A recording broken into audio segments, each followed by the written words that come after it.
have very different medical systems in our two countries, you know, seemingly, in the US and the UK. But this propaganda, as you call it, has been widespread worldwide, right? So what is at the root of that? Yeah, so you ready to know what it is?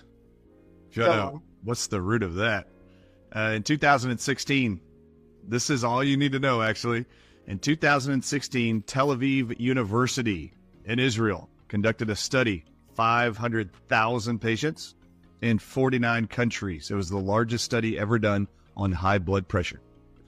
And they found 49 countries, 500,000 people, that the individuals who consumed the most salt every single day had the best blood pressure readings and the most normal blood pressure readings. And all the individuals who consumed 3 times the amount the FDA tells you should consume salt every day, every person around the world that consumed 3 times that amount had better blood pressure readings than anybody who took the FDA readings. Now, they publish in the Lancet in the UK where you are. The Lancet is a medical journal. They publish the results of the study that the more salt someone consumes, the better their blood pressure is and the lower their risk factors for stroke and heart attack become. When you just asked me why and who benefits from this lie, why would they tell us this lie? Did you see that when that was published by the Lancet, did you see who threatened the Lancet with pulling their funding if they publish that study and don't retract it? No. The American Heart Association threatened the Lancet and told them, you publish that study, we're going to pull all of your funding. You have to retract that study.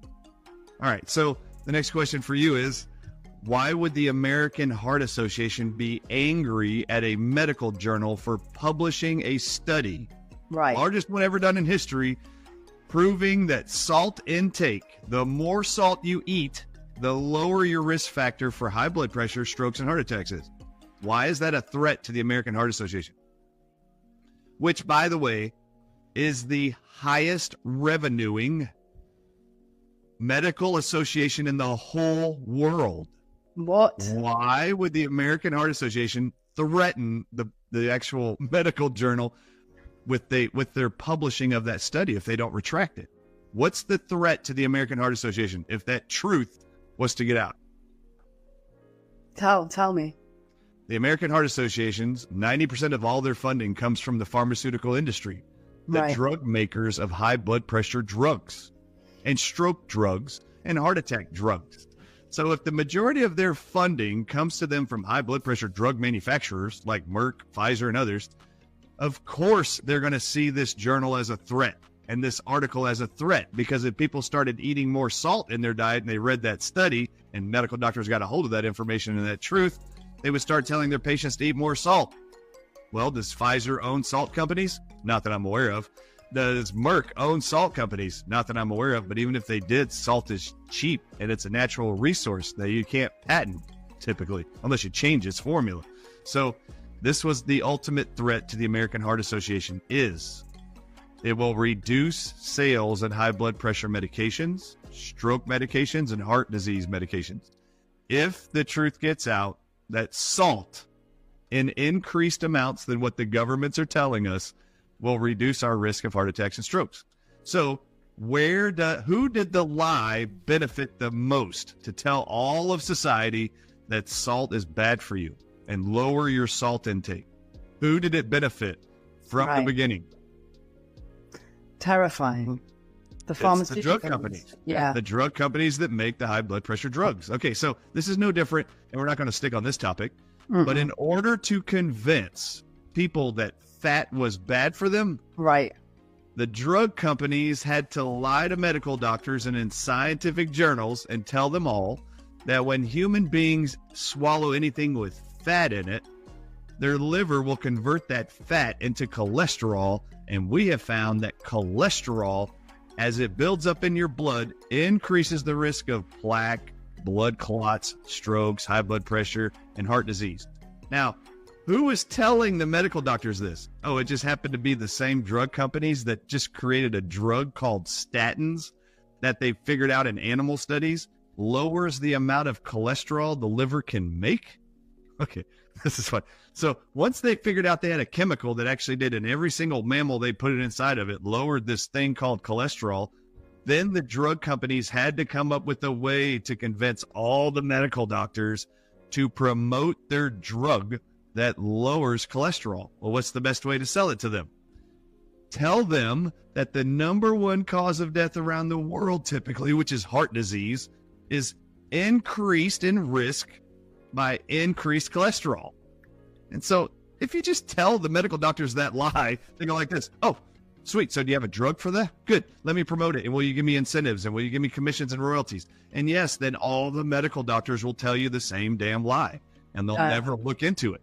And the truth is, all along, I mean, how many of you have watched people doing keto diets and carnivore diets and just shredding weight? They lose weight, they're reversing diabetes, and this is them consuming protein and fat, increasing their cholesterol, increasing their fat intake. But what have we been told, especially throughout America, and I'm sure in the UK, what have we been told for 50 years? A low-fat diet is good for you. This whole thing is a lie. We have to reduce the amount of fat people consume to lower their cholesterol. And what has happened ever since? The more cholesterol drugs we sell, the lower the cholesterol levels go in this country and around the world, the higher the incidence of strokes and heart attacks become. And in every single year, those numbers have gone up. That we've actually been listening to this lie and swallowing the pills. It's ridiculous. Well, let me just tell you the narrative here. Now, we're going to use this example and put it with salt. Okay? We're being lied to about salt. We're being lied to about fats that equal cholesterol. Okay?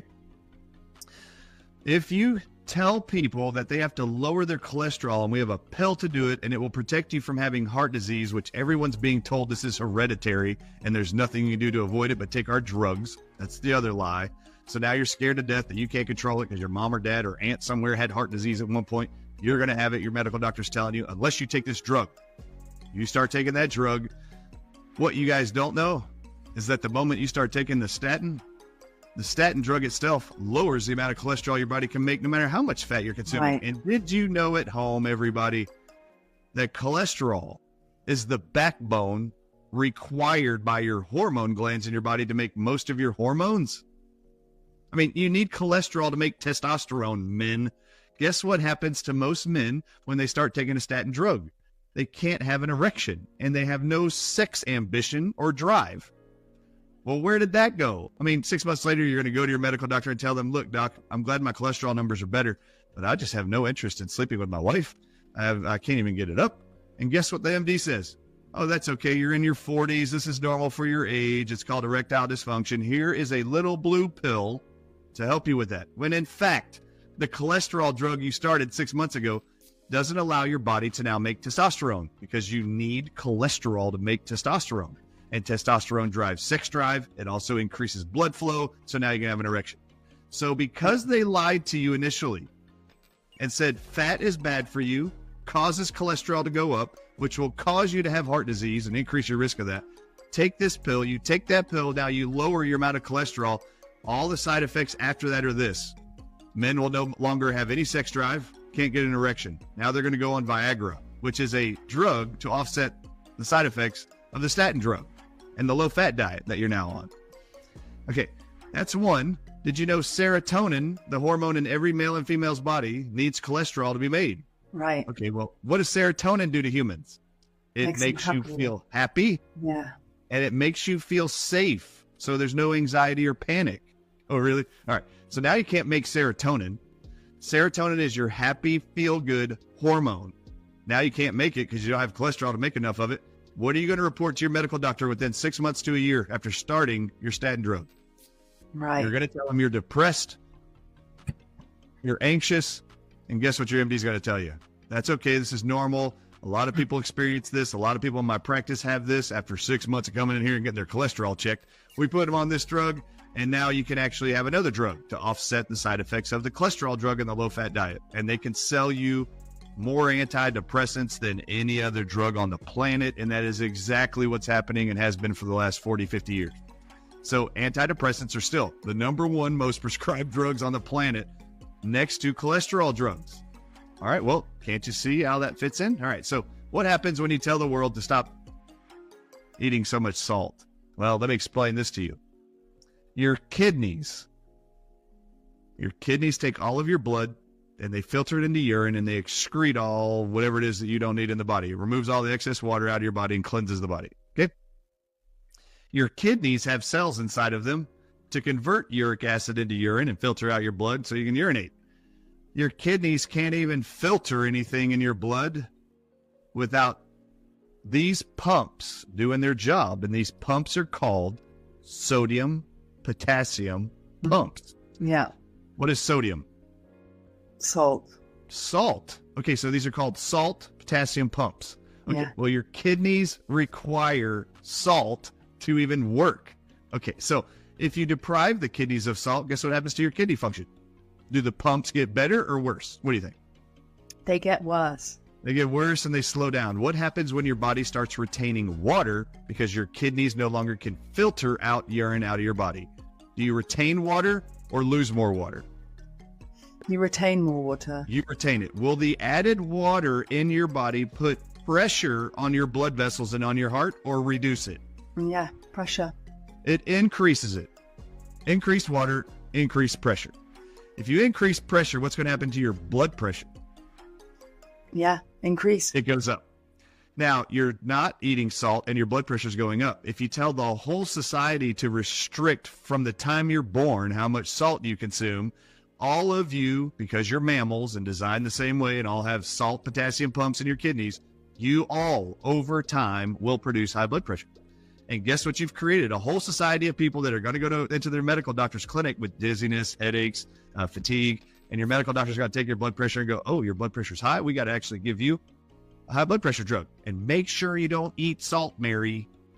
You got to lower your salt even from where it is now. And I'm like, you guys are crazy. And this is true. The FDA in America says the maximum amount of salt every day that an American should consume is 2,300 milligrams a day in every 2,400 hours or 24 hours. What does the American Heart Association say? That's in the same country. It says we do not agree with the FDA's salt amount. They believe it should be 1,100 milligrams a day. That's less than half of what the FDA says. Right. Okay. How come they don't agree? That's really funny. The Tel Aviv University study in 2016, they published the lowest amount of salt a day that keeps your blood pressure normal. They found in their study of 500,000 people in 49 countries. The lowest daily intake that led to the most perfect blood pressure readings is 6,000 milligrams. Okay. Wow. It's 6,000 to 9,000. They even said as you get to 9,000,